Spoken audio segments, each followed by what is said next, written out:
लोगों का टॉपिक है रिवर्स, यानी नदियाँ, जिसे हम लोग ड्रेनेज भी कहते हैं। और किसी एक ज्योग्राफिकल एरिया में हमने देखा है कि बहुत सारी नदी धाराएं बहती हैं। तो जब एक से अधिक नदी धाराएं हैं किसी एक ज्योग्राफिकल रीजन में, तो उसे हम ड्रेनेज सिस्टम कह देते हैं, क्योंकि वो एक ही एनर्जी फ्लो उसी रीजनल स्लोप को फॉलो करके बह रही है। तो आज का हम लोगों का जो टॉपिक है,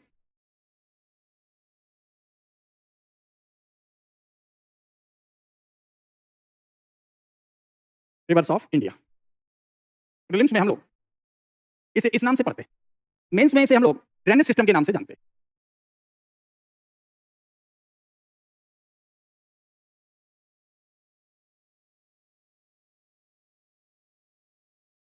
अब नदी हम आप में से सबने देखी है कि नदियां किस फोर्स का यूज करके फ्लो करती है। जैसे हम लोगों ने कहा कि ये कोई एक एरिया है,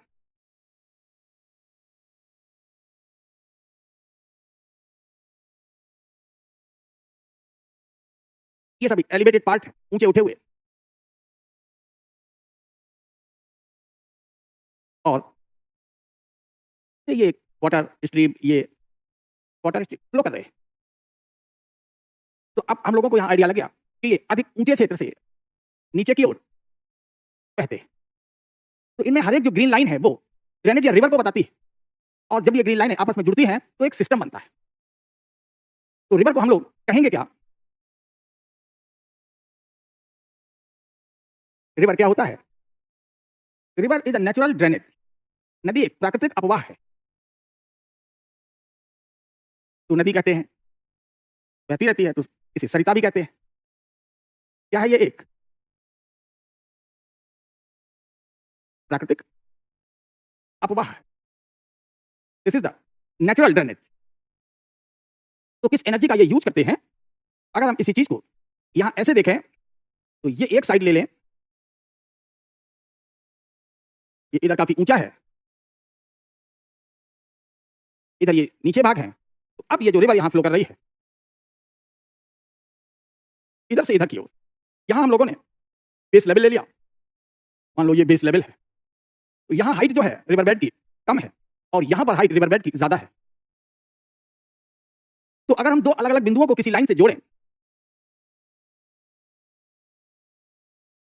line connecting the two points of different height,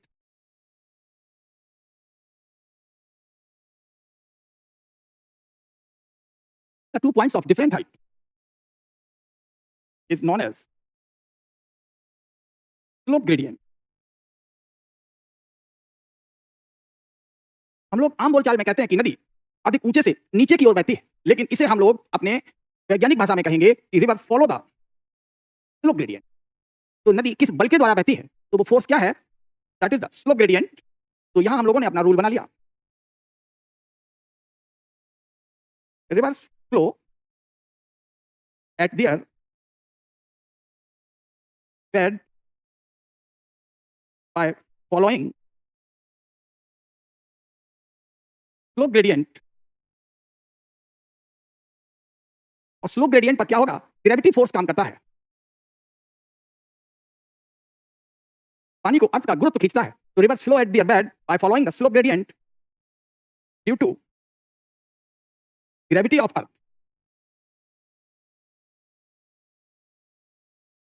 तो नदी अपने गुरुत्व के कारण, सॉरी, नदी अपने तल पर ढाल प्रवणता का पालन करती है। तो river flow at their bed by following slope gradient. नदी किसका अनुसरण करती है? ढाल प्रवणता का। कौन सा फोर्स है जिसके कारण नदी बहती है? तो cause of movement of river is the gravity of earth. पृथ्वी का गुरुत्वाकर्षण जो है वही नदी को चलाता है। तो इसे हम नदी, सरिता, अपवाह इत्यादि नामों से जान सकते हैं। तो अब रिवर कहां कहां बहती है? तो रिवर माउंटेन, प्लेट्यू, प्लेन और कोस्टल एरिया तक जाती है। तो यहां अगर हम लोग ऐसे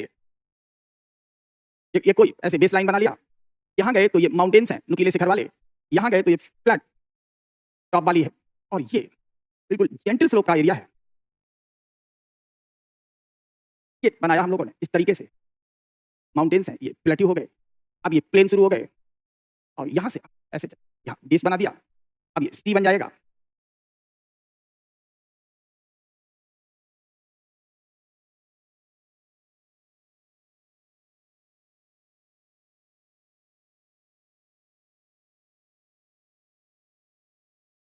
ये बन गया। तो ये हमें क्या मिला इधर, ये सी है। इस सी में आकर के इधर का सारा पानी जाकर के गिरता है।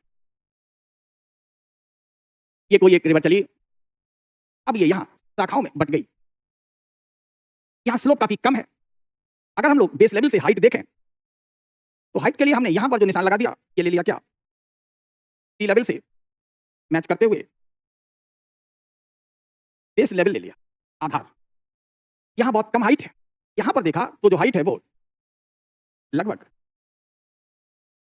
300 मीटर है, और यहां पर आपने हाइट का निशान लगा दिया तो ये 1800 मीटर है। तो यहां ये 1800 मीटर से ऊंचा है, तो इन सबको हम लोग यहां हिल्स या माउंटेन कहेंगे।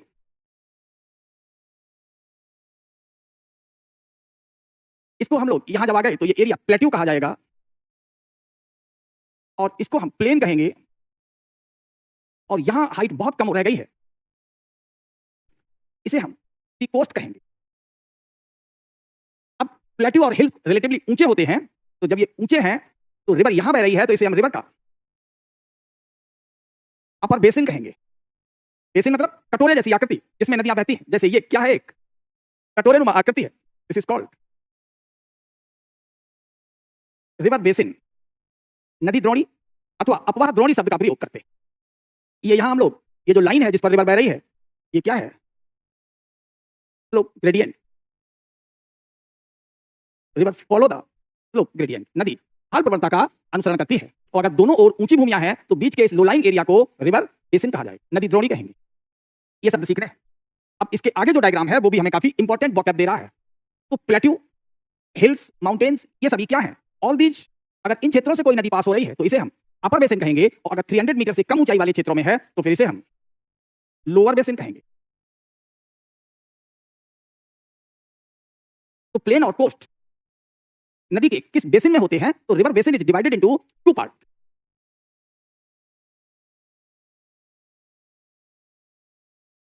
कोई नदी द्रोणी दो हिस्से में बटी होती है, upper basin, the areas their height is more than 300 meter from the sea level. The lower basin, the areas their height is less than 300 meter from sea level. तो हमने यहां बेसिन को दो हिस्से में बांट लिया, upper basin and lower basin. तो वे सारे ज्योग्राफिकल एरिया जिनकी हाइट 300 मीटर से ज्यादा है, more than 300 metre from sea level, this is the base level, और we can see it the sea level, they all are called the upper basin, and the areas their height is less than 300 meters from sea level, they are the lower basin. Height of area ये तय करता है, if the height of area more than 300 meter then it is the upper basin,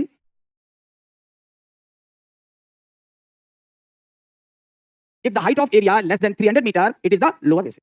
Good afternoon everyone. तो ये अब आपको diagram से और डेफिनेशन से ये चीज बिल्कुल स्पष्ट रहेगी। साउंड आ रही है?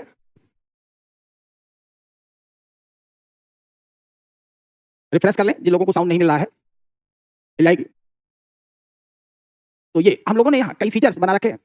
इस लाइन को हम लोग क्या बोलते हैं, जहां सी और लैंड मिलता है, this is called coastline. ये तो हम लोगों ने ये सभी इन लाइनों को क्या कहा जाता है, जो ऊंचाई बताते हैं, तो these lines are called contour lines. यानी इन सभी क्षेत्रों में हाइट 300 से कम है, इधर 300 से ज्यादा है, तो इस लाइन को हम लोग क्या बोलेंगे, ये गई ऐसे, तो ये भी कंटूर लाइन है, लेकिन 1800 मीटर।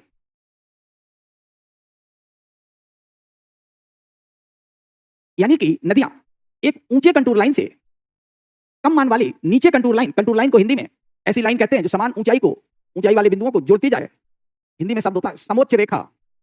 यानी जो बिंदु इस लाइन से ऊंचे या नीचे हैं 300 मीटर से, उनको इस लाइन ने छोड़ दिया है। ऊंचे वाले पार्ट इधर है, नीचे वाले पार्ट इधर है, ऐसे इधर 1800 के साथ है। This is called contour line.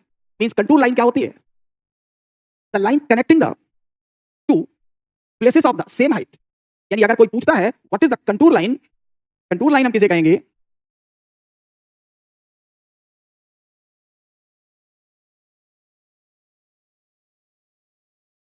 What is contour line, line connecting the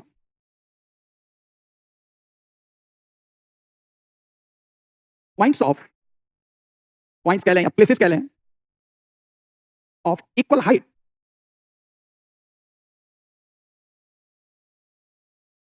समान ऊंचाई के बिंदुओं को जो लाइन जोड़ दे वो समोच्च रेखा।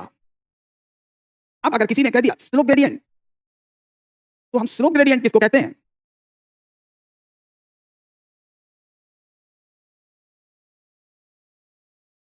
किसे कहेंगे? Slope gradient the line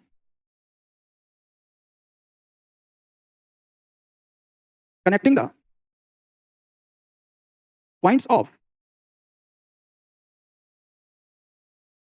unequal height।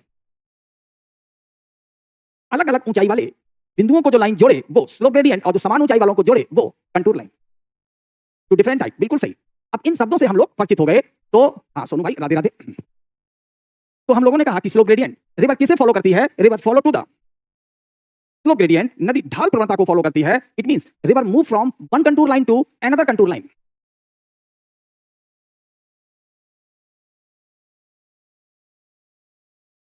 River move from contour line of greater value to the contour line of lesser value। नदी हमेशा अपने अधिक ऊंचाई वाले समोच्च रेखा से कम ऊंचाई वाली समोच्च रेखा की ओर प्रवाहित होती है।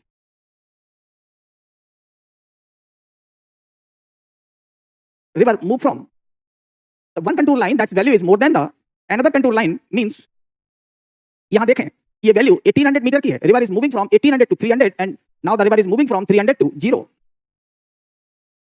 Due to gravity of earth. बिल्कुल सही। इधर के एरिया क्या है? 300 से ऊंचे हैं, ये 1800 से ऊंचा है। पानी हमेशा साक्षी कहां से बहेगा? लुढ़का के पानी घर में देखना, पानी ऊंचे से नीचे की ओर जाता है। अब मेरे समझ से आप लोगों को ये जो कंसेप्ट्स हैं यहाँ वाले अब क्लियर हो गए होंगे। ये माउंटेन्स हैं, ये सभी ऊंचे एरियाज हैं, और ये थोड़ा एरिया कम ऊंचाई वाला है, और ये यहाँ एरिया और कम ऊंचाई वाले हैं। River is moving from elevated land to low lying land. तो रिवर हमेशा ऊंची उठी हुई भूमि से नीचे धसी हुई या दबी हुई भूमि की ओर जाती है। This is the direction of flow of river. इसे हम नदी की प्रवाह दिशा कहते हैं, direction of flow of the river. Okay, तो इस वेरी इजी कंसेप्ट आप सब लोग आसानी से इसे समझ गए हैं। तो अब हम लोग अगर इससे आगे चले तो कौन सा फोर्स काम कर रहा है, तो इसे हम कहते हैं, जब फोर्स की बात करेंगे तो स्लोप ग्रेडियंट। अब हमने कहा कि हमेशा रिवर कहां से चलती है? एलिवेटेड कंटूर लाइन से लो लाइन। और जो अर्थ सरफेस होता है वो समय के हिसाब से एक जैसा नहीं रहता। ये जरा समझना है, बहुत अच्छा कंसेप्ट है। Earth surface is under the process of change.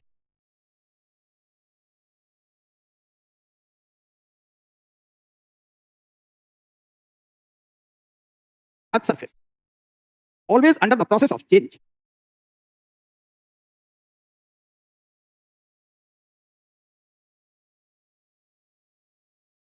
पृथ्वी सतह हमेशा बदलाव से गुजरती है, और पृथ्वी सतह पर जो बदलाव वाले फोर्सेस हैं वो दो हैं। जो पृथ्वी के अंदर से फोर्स आए, एंडोजेनस फोर्स। पृथ्वी के बाहर जो फोर्स हैं, एक्सोजेनस फोर्स। दो तरह के फोर्सेस हो गए, एंडोजेनस फोर्सेस और एक्सोजेनस फोर्सेस। तो जो एंडोजेनस फोर्सेस होते हैं इन्हें हम लोग जियोलॉजिकल चेंजेस कहते हैं। They cause the geological changes. ऐसे परिवर्तनों को हम भूवैज्ञानिक परिवर्तन कहते हैं, क्योंकि अंदर के विज्ञान को जियोलॉजी कहा जाता है। अब जो बाहर है, हम लोग ट्रोपोस्फीयर में हैं, तो इन सबको हम लोग क्लाइमेटिक फोर्सेस भी कह सकते हैं, और इन्हें हम लोग जियोलॉजिकल चेंजेस या फोर्सेस कह सकते हैं। अब मान लो जियोलॉजिकल चेंज हुआ तो ढाल बदल गए, तो जियोलॉजिकल चेंज में ब्रिंग द जियोलॉजिकल फोर्स और the change can cause the change in slope, oblique height, structure. ये बहुत सारी चीजें कौन बदल सकता है? Geological changes. अगर स्लोप या हाइट बदल जाए और रिवर भी अपने आप को बदल ले, रिवर ऑल्सो चेंजेस। नदी भी बदल जाए तो ऐसी नदी को क्या कहा जाएगा? तो this river is called the sequent river. River also changes, तो ऐसी नदी को ही सीक्वेंट रिवर कहते हैं। अगर जियोलॉजिकल चेंज हुए और नदी भी ढाल बदल गए, नदी ने कहा हम तो ढाल के गुलाम हैं, हम तो ढाल के अनुसार चलेंगे, तो ऐसी रिवर को हम सीक्वेंट रिवर कहेंगे, अनुवर्ती नदी कहते हैं। ऐसी नदियों को अनुवर्ती रिवर कहते हैं, अनुवर्ती नदी कहते हैं। जो जियोलॉजिकल चेंज हुआ, खुद भी बदल गई, change with the geological change, because geological change brings in the change into the slope. जैसे हमने कहा कि जैसे हिमालय पहले क्या था? एक प्लेन एरिया था, ये इधर ये तिब्बत वगैरह ऊंचा था,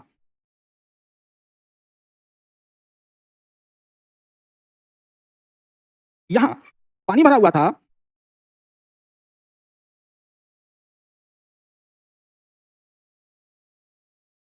और इसमें ये नदियां अपने साथ सेडिमेंट लेकर आ रही थी। ये सब हम लोगों ने पढ़ा है। तो इधर से जो नदियां बह के आ रही थी, ये तो ये ढाल का पालन कर रही है, कोई दिक्कत नहीं। लेकिन पता लगा कि कुछ समय बाद जब ये भर गया और भरने के बाद यहाँ ऊंचा हिमालय बन गया, अब भी अगर ये नदियां ऐसी बहती हुई और इसको काटकर बहें, जबकि जियोलॉजिकल चेंजेस हो गए हैं, यहाँ हिमालय था नहीं, हिमालय बाद में बन गया और ये नदियां पहले से बहती चली आ रही है, ऐसी नदियों को ही हम लोग एंटीसीडेंट रिवर कहते हैं। यानी कहने का मतलब अब ये सीक्वेंट नहीं है, दीज आर इनसीक्वेंट।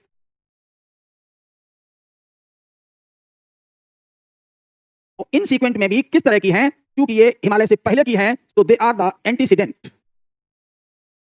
तो antecedent is the type of the insequent. नदियां कहां बहती हैं?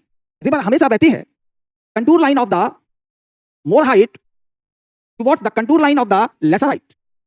आज हम लोग जानते हैं कि ग्रेटर हिमालय का जो कंटूर लाइन है, एवरेज लाइन, ऊंचा है किससे? तिब्बत से।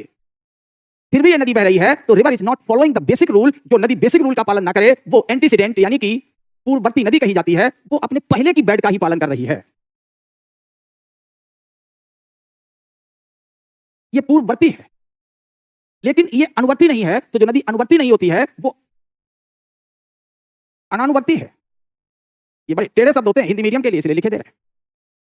अभी हमने आपको इसकी भूमिका बताई, अभी हमने आपको जो भूमिका बताई वो एंडोजिनस की बताई। अर्थ सरफेस पर चेंज कौन लेके आया? Endogenous. If the changes are brought by the exogenous forces, because there are the two forces which can. हाँ, कोसी ये आपका एंटीसीडेंट है, बिल्कुल सही बताया। गंडक भी एंटीसीडेंट है, सतलज एंटीसीडेंट है। अभी हम लोग आते हैं इन सब पर। इंडस, ब्रह्मपुत्र, सतलज, जितनी तिब्बत से नदी आए, ग्रेटर हिमालय के नॉर्थ से जितनी नदियां आएंगी, सब की सब एंटीसीडेंट हैं। बहुत सही। इंडस, अभी हम लोग यहां पर आते हैं। बेसिक रूल जिस हिसाब से आप लोग कैच कर रहे हैं, इंडिया की अब सारी नदियां आप अपने आप पकड़ लेंगे। अब हम लोगों ने ये सुना है, जैसे बिंद है, बिंद की पहाड़ियां कभी ऊंची थी, आज घिसकर नीचे हो गए हैं, कई प्लेट्यू बन गए। क्लियर? अब जैसे आपका रोहतासगढ़ प्लेट्यू है, तो रोहतासगढ़ प्लेट्यू बिंद का ही हिस्सा है। सासाराम वाला हमने आपको बताया, बिहार में, आसानी से आप लोग समझ सकते हैं। तो ये कभी ऊंचा था, लेकिन आज ये कैसा है? नीचा है। इसके इन कंपेरिजन टू द कैमूर्स, कभी ये ऊंचा था, आज क्या है? इन कंपेरिजन टू कैमूर ये नीचा है। तो नदी कहां से कहां बहेगी? ऊंचे से नीचे की ओर। तो इसे किसने बहा दिया? किसने घिसा? सासाराम को। कौन से फोर्स ने सासाराम को घिसकर नीचे कर दिया? एंडोजिनस फोर्स ने या एक्सोजिनस फोर्स ने? जवाब दीजिए। Which type of force has denuded to the Sasaram plateau of Bihar? Bihar के सासाराम प्लेट्यू को किस बल ने घिसकर नीचा कर दिया? रिवर नहीं, एक्सोजिनस फोर्स, बाहरी बलों ने। नदियां भी उसी एक्सोजिनस फोर्स से चलते हैं। Exogenous force. और अगर एक्सोजिनस फोर्स कोई ऐसा चेंज ले आए जो कंटूर लाइन के अगेंस्ट हो और कंटूर लाइन के विपरीत बहकर चले, तो ऐसी नदियां अगर ये किसके द्वारा प्रोड्यूस की जाएं? क्लाइमेटिक फोर्सेस से, तो then such rivers are called superimposed. Superimposed river.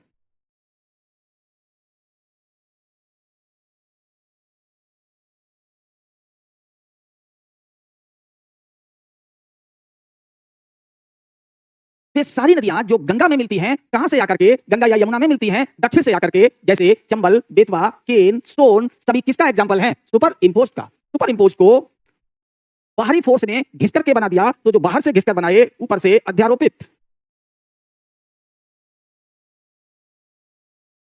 अब समझ में आया? तो अब हम लोग अगर समरी बनाएं इसकी तो हम लोग क्या कहेंगे, नदियां या ड्रेनेज हमें कितने प्रकार के मिले। तो अब हम लोग समरी बनाते जा रहे हैं। तो अब यहां लिख दें टाइप्स ऑफ ड्रेनेज।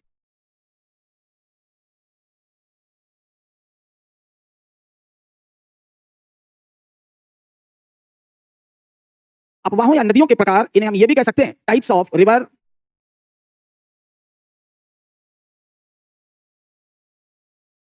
क्योंकि ड्रेनेज को रिवर्स भी कहते हैं, तो इनमें से आप कोई भी शब्द प्रयोग कर सकते हैं। कितने हुए, तो टाइप्स ऑफ, अगर हम रिवर की बात करें तो वे नदियां जो जियोलॉजिक चेंजेस के बदौलत स्वयं को बदल लेती हैं, दे आर सीक्वेंट। जो समय के हिसाब से खुद को ना बदल पाए,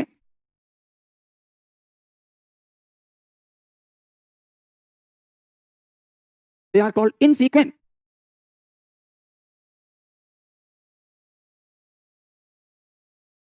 इनसीक्वेंट। तो सीक्वेंट नदियां क्या हैं, ये एलिवेटेड कंटूर लाइन से, हाई कंटूर लाइन से लो कंटूर लाइन की ओर बहती है।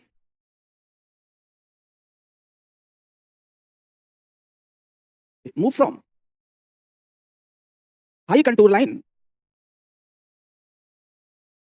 To low contour line. ज्यादातर नदियां इसी तरीके की होती है। दूसरा, जैसे तिब्बत शैडो जोन में पड़ता है, तो river move from the river from low rainfall to more rainfall area.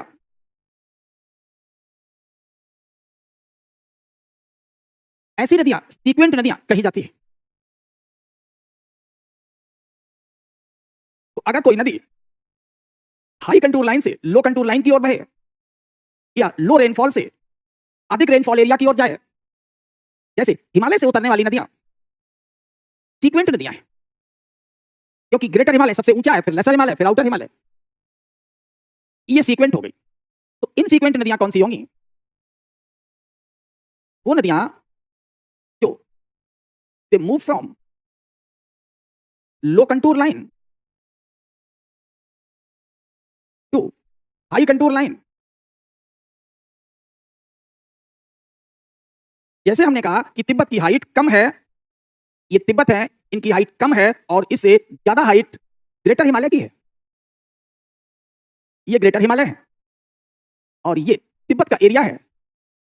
तो अब तिब्बत से जो भी नदी यहां से यहां बह रही है, ये सभी कैसी नदियां हैं, अब आप समझ गए होंगे, दे are called antecedent.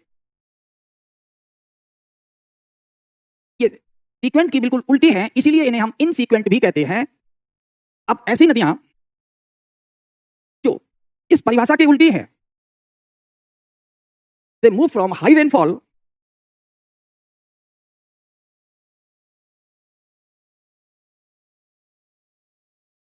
To low rainfall,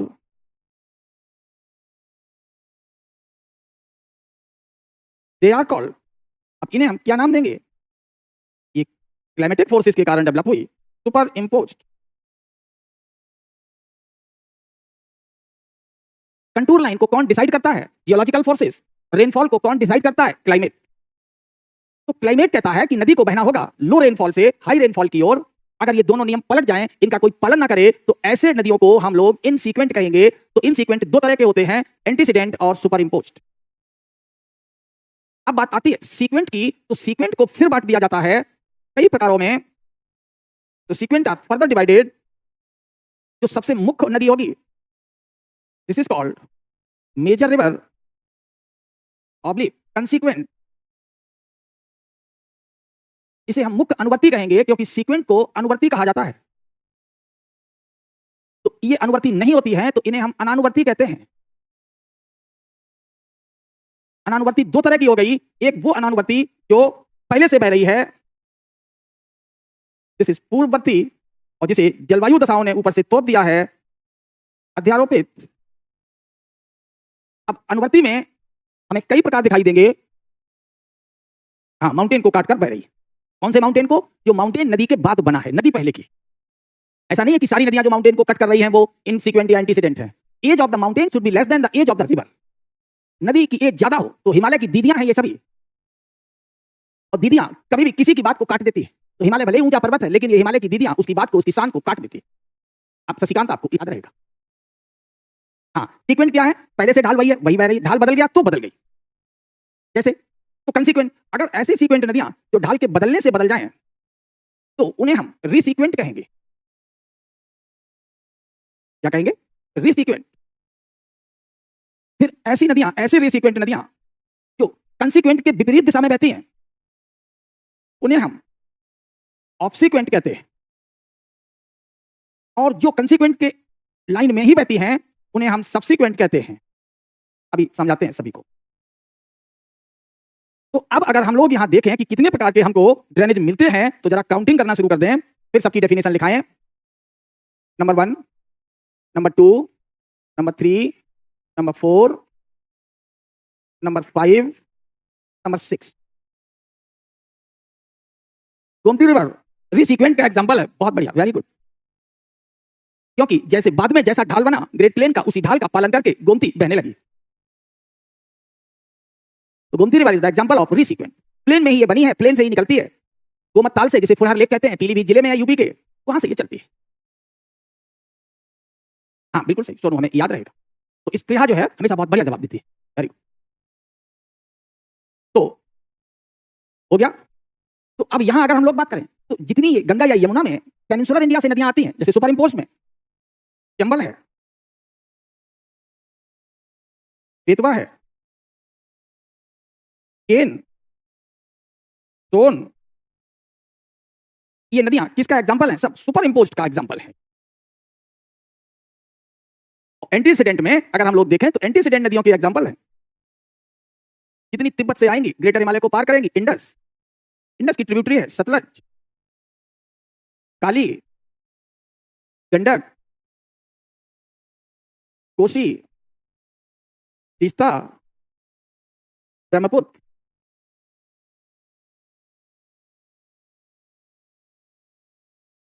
आपसे सबसे ज्यादा किसको पूछा जाता है तो अब वर्षा कहां ज्यादा होती है, तो बहुत बढ़िया एग्जांपल लिया दामोदर का। तो दामोदर हजारीबाग से आता है, और हजारीबाग का रेनफॉल किधर? कोलकाता के कोस्ट से, यानी रण प्लेन से कम है। So Damodar is the example of superimposed. बहुत बढ़िया, वेरी गुड। हमें क्या याद रखना है कि गंगा ड्रेनेज सिस्टम में जितनी नदियां दक्षिण से आकर मिल रही हैं वो सब कौन सा बनाते हैं? Super imposed. और जितनी नदियां तिब्बत से आकर के गंगा ज्वाइन करती हैं वो सब एंटीसीडेंट, और सभी मिलकर के क्या है? इन सीक्वेंट। अब जो बच गई, सब जितनी नदियां भारत में बच गई वो क्या है? तो भारत की अधिकांश नदियां किस प्रकार की हैं? सीक्वेंट है। अब कभी नहीं भूलोगे, कोई भी नदी पूछी जाए तो अब आप एग्जांपल मेंस में भी आसानी से लिख लेंगे, ऐसे भी बता देंगे। तो आप लोग अपने खूब नोट्स पढ़िए, बस केवल रेगुलर क्लास करते रहेंगे तो मोटी मोटी नोट्स की किताबें बहुत आसान हो जाएगी। यमुना सब्सिक्वेंट के बजाय यमुना की बहुत सारी सहायक नदियां हैं, तो यमुना और गंगा दोनों कैसी हैं?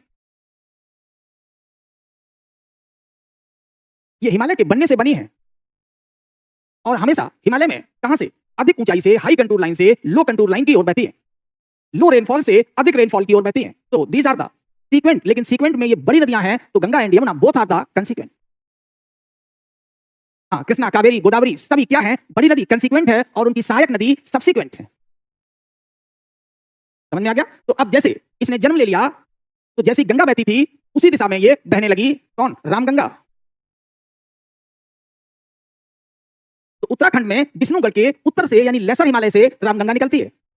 तो लेसर हिमालय तो ग्रेटर हिमालय के बाद बना है। फिर से हिमालय में जहां सीक्वेंट नदियां थी, एक पीढ़ी थी सीक्वेंट नदियों की, गंगा और यमुना, तो अगली जो नई पीढ़ी आ गई वो भी उसी तरह की आ गई, that is the Ramganga, means resequent. अब जरा देखना गौर से, हमने कहा कि ये ग्रेटर हिमालय है, ये लेसर हिमालय है, ये आउटर हिमालय है। ये मैप सबको याद है। अब यहां से कोई नदी चली, इससे ग्रेटर हिमालय से काट करके सबको बह रही है, ये बड़ी नदी है, तो इसे हम कहेंगे कंसीक्वेंट। मान लो ये गंगा या यमुना है, कहां से निकली? ग्रेटर हिमालय से। उसके बाद ये है लेसर हिमालय, और लेसर हिमालय से निकली नदी भी उसी का पालन करते हुए गंगा या यमुना से मिल जाती है। तो अब इसे हम कहेंगे रीसीक्वेंट। ये पुनः अनुवर्ती है, तो ये मुख्य अनुवर्ती है। ये दोबारा जब जन्म हुआ नदियों का, पुनः अनुवर्ती है। जैसे किसी के घर में चाचा ताऊ पिताजी सभी आईएएस हैं, और अगली पीढ़ी भी आईएएस हो जाती है, तो वो सब क्या हो गए? पुनः।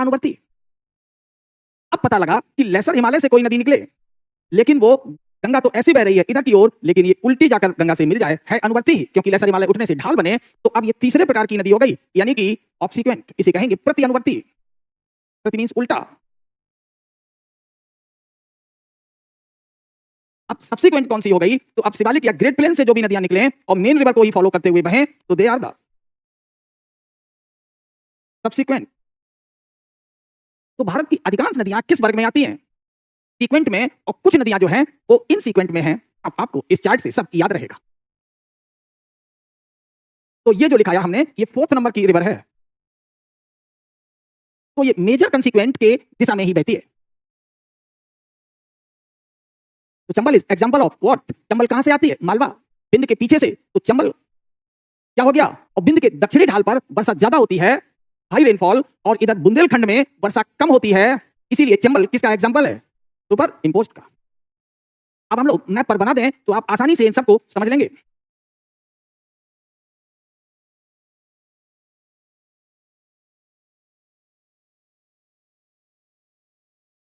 यहां थोड़े माउंटेन्स भी बनाएंगे, तभी बात समझ में आएगी।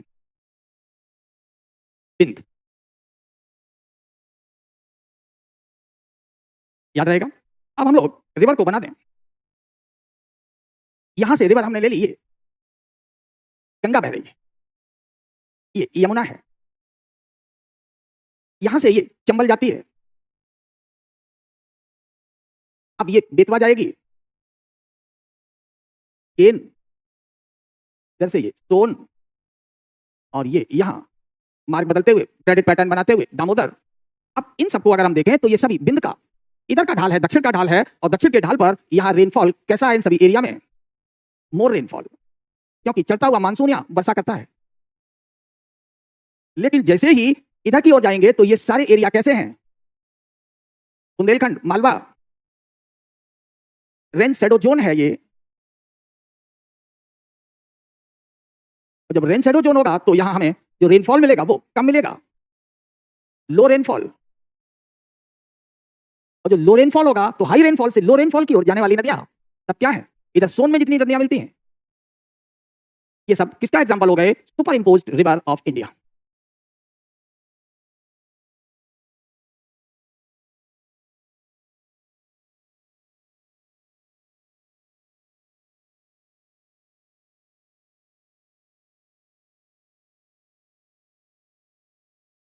कहां से कहां बहती हैं?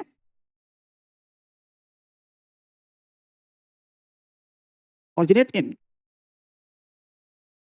area of more rainfall but go for the area of less rainfall। ये है। तो सुपर इंपोज्ड ये नदियां हो गई। इनके एग्जाम्पल कौन कौन हो गए? इनके एग्जाम्पल है number 1, number 2, number 3, number 4, number 5। 1 2 3 4 5। 1 में चंबल, बेतवा, केन। 4 में सोन और दामोदर, क्योंकि दामोदर यहां समुद्र तट पर आ जाती है। ये हो गई। तो अब अगर किसी ने पूछ लिया antecedent river of India, Bharat की पूर्ववर्ती नदियां,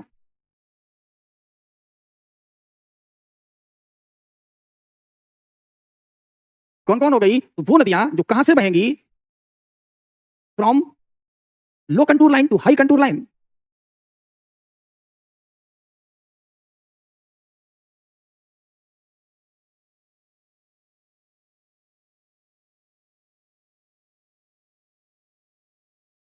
फॉर एग्जाम्पल इनके एग्जाम्पल तो ये हो गए इतने सारे। कौन कौन इसका एग्जाम्पल है? अभी लिखाई दिए थे, इंडस, सतलज,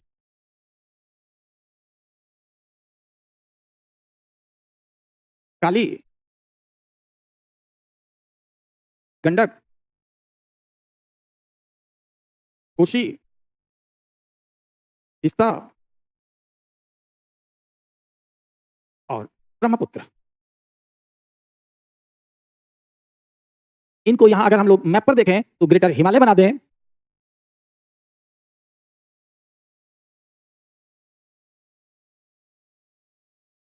ये बन गया ग्रेटर हिमालय। अब ग्रेटर हिमालय से नॉर्थ में जो कुछ है वो तिब्बत है, लेसर हिमालय, आउटर हिमालय, ये हो गया। अब आपको हमेशा याद रहेगा, और इधर से अब हम नदियां ले आए, ये गई ग्रेटर हिमालय को काटकर इंडस, सतलज, ये यहां काली, फिर यही घाघरा के नाम से मिलती है, गंडक, अब कोशी, और फिर ये यहां कोशी, यहां ये तिस्ता, और ये इधर से आ रही है ब्रह्मपुत्र, तिस्ता ब्रह्मपुत्र में बांग्लादेश में मिल जाएगी। तो इस तरीके से ये हम लोगों ने ग्रेटर हिमालय बना लिया। तो ग्रेटर हिमालय को काटकर बहने वाली नदियां जो भी तिब्बत से आए वो सब क्या है, एंटीसीडेंट है। तिब्बत से आने वाली नदियां एंटीसीडेंट है। इधर ये सेंट्रल इंडिया से गंगा में मिलने वाली नदियां, ये सभी क्या है, सुपर इम्पोज्ड। तो तिब्बत से गंगा में मिले आकर के एंटीसीडेंट, और सेंट्रल इंडिया से जाए, पठार से जाए तो सुपर इम्पोज्ड। ऐसे याद रखेंगे, अब नहीं भूलेंगे। नहीं, कोसी गंगा से पहले की है, इसीलिए ऑब्सिक्वेंट हम कोसी को नहीं कह सकते, क्योंकि कोसी गंगा से पुरानी है। ये सभी क्या होंगी, ये जितनी भी नदियां होंगी इनका जन्म मेजर कंसीक्वेंट के बाद होगा, ये बाद में जन्म लेती है। और जितनी एंटीसीडेंट होती हैं वो पहले जन्म लेती है। अब नहीं भूलोगे। तो कोसी एंटीसीडेंट है लेकिन कोसी ऑब्सिक्वेंट नहीं। स्पृहा गॉट इट। इसके बाद इंडिया में अब ये नदियां जितनी बच रही हैं, यहां हमने कह दिया ये रिवर गोदावरी, कृष्णा, कावेरी, पेन्नर, पालार, महानदी, ये सब कैसी है, ये सब की सब ऑल आर द सीक्वेंट, ये सीक्वेंट रिवर्स। तो इनमें जो मुख्य नदी है जैसे गोदावरी, कृष्णा, कावेरी, ये बड़ी नदियां हैं। तो ये जो बड़ी नदियां हैं वो सब क्या है, दे आर द कंसीक्वेंट, ये कंसीक्वेंट है major river of peninsular India. तो प्रायद्वीप भारत की जो बड़ी नदियां हैं वो कंसीक्वेंट हैं, लेकिन इनकी जो सहायक नदियां हैं, जो ट्रिब्यूटरीज हैं, वो सब्सिक्वेंट। तो कंसीक्वेंट और सब्सिक्वेंट हमें पैटर्न कहां दिखेगा, तो ये गोदावरी की जितनी यहां पर सहायक नदियां हैं ये सभी सब्सिक्वेंट। कृष्णा की जो भी सहायक नदियां हैं वो तुंगाभद्रा वगैरह ये सब सब्सिक्वेंट। तो सहायक नदियां सब्सिक्वेंट हो गई, उसी डायरेक्शन में बहती हैं। अब आपको ये मैप बहुत मदद करता रहेगा। तो ये सब जितनी भी हिमालय से आ रही है, तिब्बत से, ये सब क्या है, एंटीसीडेंट।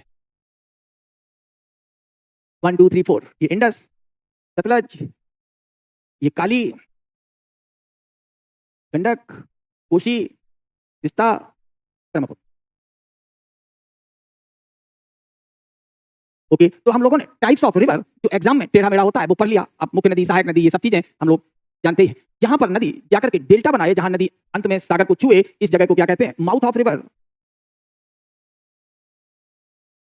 और जहां से नदी चलती है तो उस जगह को हम हेड ऑफ रिवर कहते हैं। River moves from head to mouth. तो भारत में आने वाली वे सारी नदियां जिनका हेड तिब्बत में है, दे आर द एंटीसीडेंट, और जिनका हेड इधर सेंट्रल प्लेट्यूज में है, दे आर द सब्सिक्वेंट। बाकी जिन सब नदियों के हेड वेस्टर्न घाट में है, ये रहा वेस्टर्न घाट। तो वेस्टर्न घाट में जिस जिसके हेड हैं वो सभी हैं हमारे कौन से, सीक्वेंट रिवर्स। तो हेड और माउथ के हिसाब से भी आप ध्यान रख सकते हैं। तो अब ऑब्सिक्वेंट जो होता है, उल्टी बहकर के जाती है नदी तो त्रिशूल जैसी काटती है। तो अगर हम ऑब्सिक्वेंट का एग्जांपल देखें तो थोड़ा मैप हमें बड़ा करना पड़ेगा, और कोई दिक्कत नहीं है। लो, हमने ये बना दिया तिब्बत, सॉरी उत्तराखंड, तिब्बत और नेपाल। अब हमने लिया उत्तराखंड में ये नदी ले ली जिसे हम लोग अलकनंदा कहते हैं। इधर से ये भागीरथी आती है, दोनों यहां पर मिलते हैं। इस जगह का नाम है देवप्रयाग। तो ये रिवर कौन सी है, भागीरथी। ये यहां इसे भिलंगना नदी मिलती है, ये भागीरथी, ये अलकनंदा। अब अलकनंदा इधर बहती है, लेकिन लेसर हिमालय से उल्टी दिशा में बहती हुई अगर कोई नदी चले तो ये तो ग्रेटर हिमालय हो गया यहां। ग्रेटर हिमालय ये दिखा दें।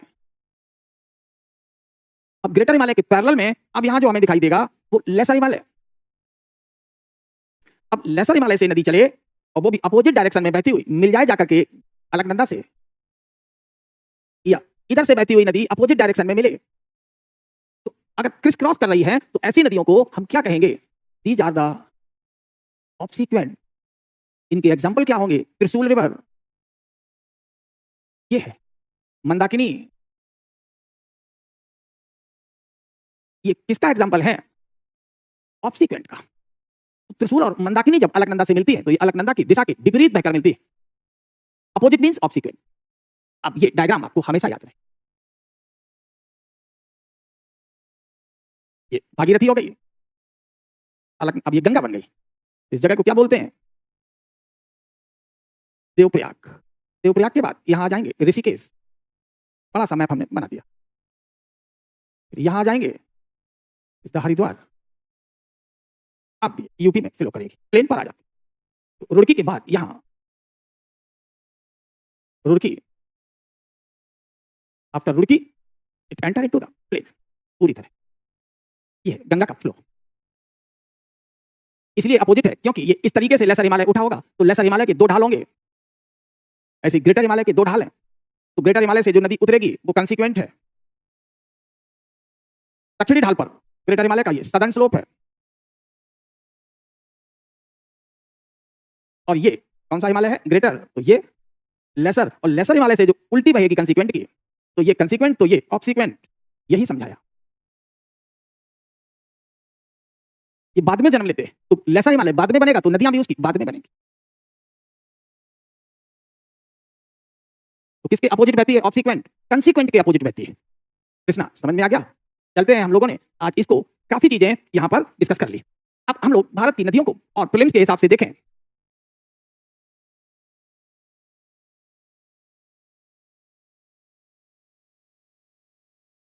तो रिवर्स और ड्रेनेज सिस्टम ऑफ इंडिया, ठीक, आप सिखा पाई है, चलिए स्वागत है। तो रिवर्स और ड्रेनेज सिस्टम ऑफ इंडिया, तो भारत की नदियों को हम लोगों ने दो ग्रुप में बांट सकते हैं रफली। कौन कौन दो ग्रुप हो गए? हिमालयन रिवर, वे नदियां जो हिमालय की ओर से आती हैं, एंड पेनिनसुलर रिवर्स और प्रायद्वीपीय नदियां। हिमालयन रिवर को हमने दो में बांट लिया, वो जो पाकिस्तान की ओर चली गई वेस्ट फ्लोइंग रिवर, पश्चिम की ओर बहती हुई, और जो इधर आ गई बे ऑफ बंगाल, बांग्लादेश की ओर, ये ईस्ट फ्लोइंग रिवर। ऐसे ही प्रायद्वीप भारत की जो नदियां हैं, इन्हें भी हम लोग दो ग्रुप में बांट सकते हैं। पश्चिम की ओर बहने वाली नदियां, जिसमें साबरमती, माही, नर्मदा, तापी, ज्वारी, तारावती, पेरियार, ये सब है। और पूर्व की ओर बहने वाली नदियां, ईस्ट फ्लोइंग रिवर और west flowing river.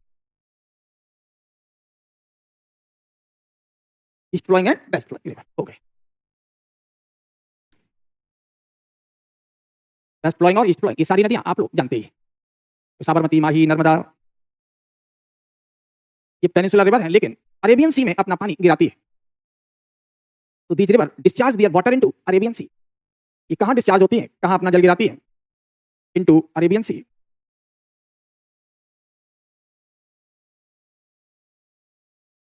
All the west flowing river and east flowing river discharge into bay of Bengal. ये अपना जल बंगाल की खाड़ी में गिराती है।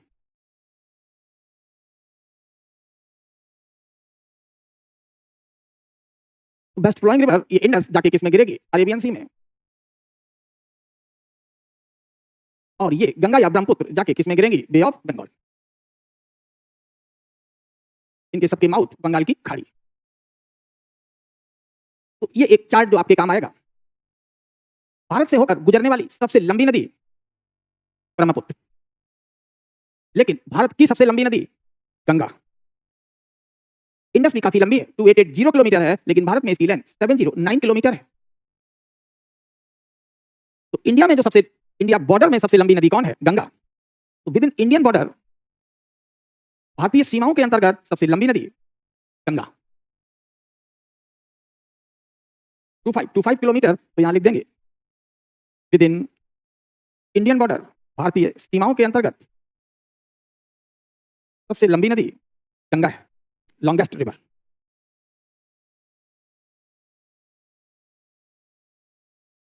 रिवर क्रॉसिंग द इंडिया, सबसे लंबी नदी लेकिन इंडिया से पास होती है, दैट इज ब्रह्मपुत्र। सबसे बड़ी पेनिसुलर रिवर गोदावरी है, ये ध्यान रखना।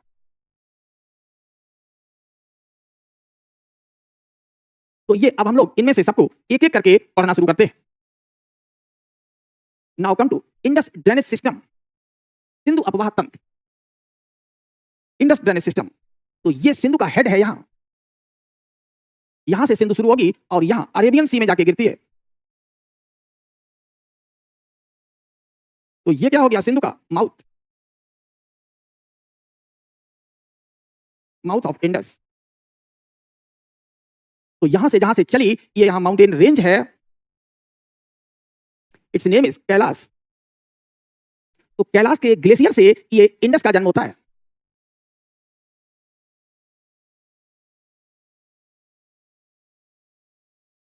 Kailash range comes from the glacier, और इसी के पास यहां हमें दिखाई देती है एक मानसरोवर, और मानसरोवर से इधर दिखाई देगा राकाश।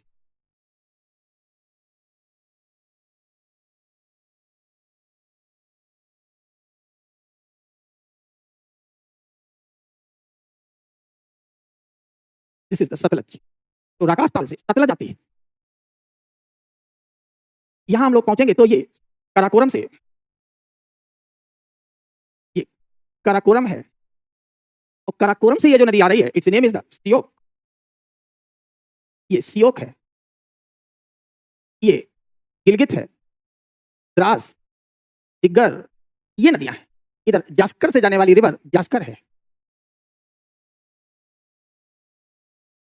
ये स्थान का नाम यहाँ अटक है, जो पाकिस्तान में पड़ता है। यहीं पर नदी हिमालय को छोड़ करके मैदान में प्रवेश करती है। अब ये अफगानिस्तान से नदियां आती हैं। कौन कौन सी नदियां अफगानिस्तान से आ रही है? काबुल, कुर्रम, तोश, झोब, गोमल, ये सारी नदियां जहां से आती हैं Afghanistan.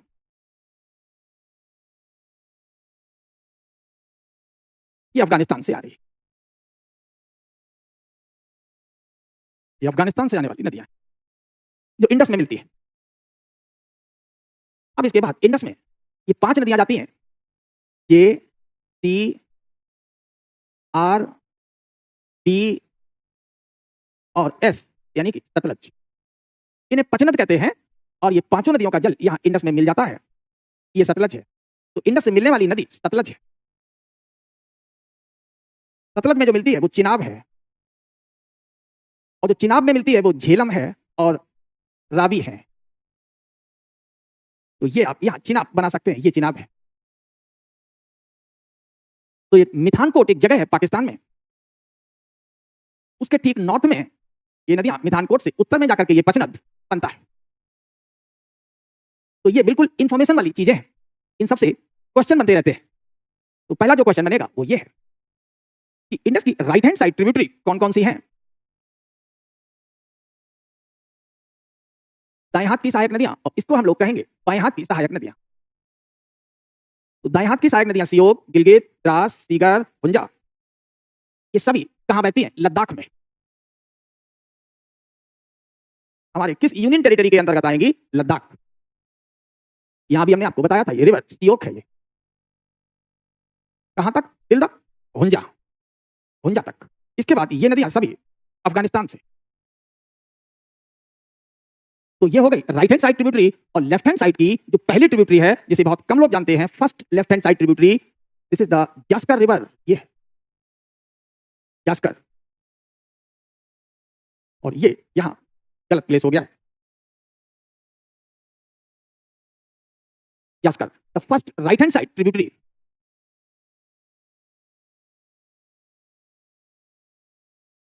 First left hand side tributary of Indus in India. तो भारत में राइट लेफ्ट हैंड साइड से मिलने वाली नदी इंडस में कौन सी है? क्योंकि जितनी इधर लेफ्ट हैंड साइड से मिलती है वो सब पाकिस्तान में मिलती है। अब यहां पर एक क्वेश्चन बन जाएगा, जरा लिख लें आप लोग। काफी इंपॉर्टेंट क्वेश्चन है। Which is or are correct, कौन सही है? Option A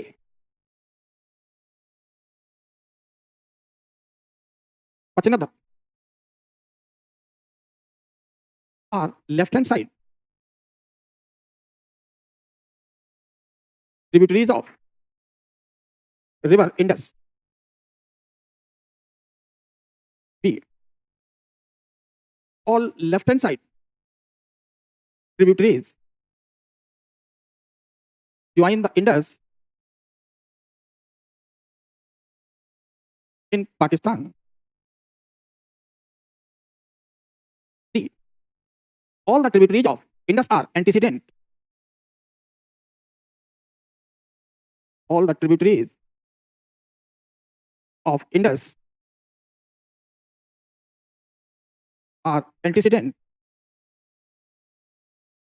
D all the left hand side tributary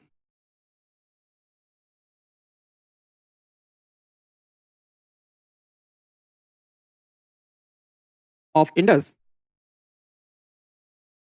make the Punjab plain, make the Punjab E more than one are correct। इसमें आप लोग अब क्या टिक करेंगे? अभी बताएंगे सभी, पहले इस क्वेश्चन को बताइए।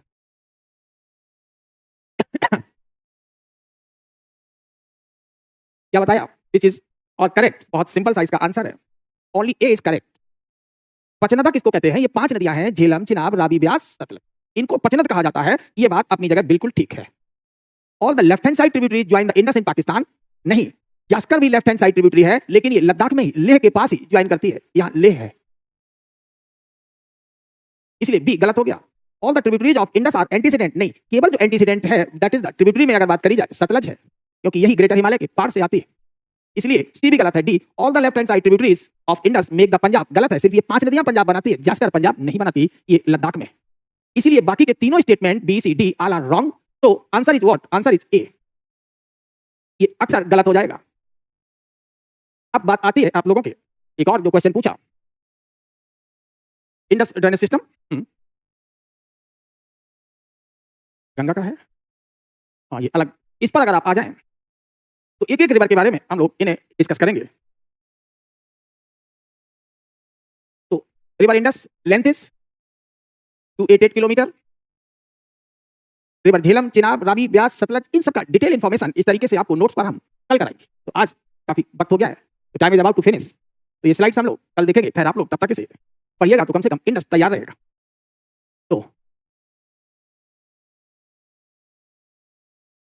Thank you for all of you.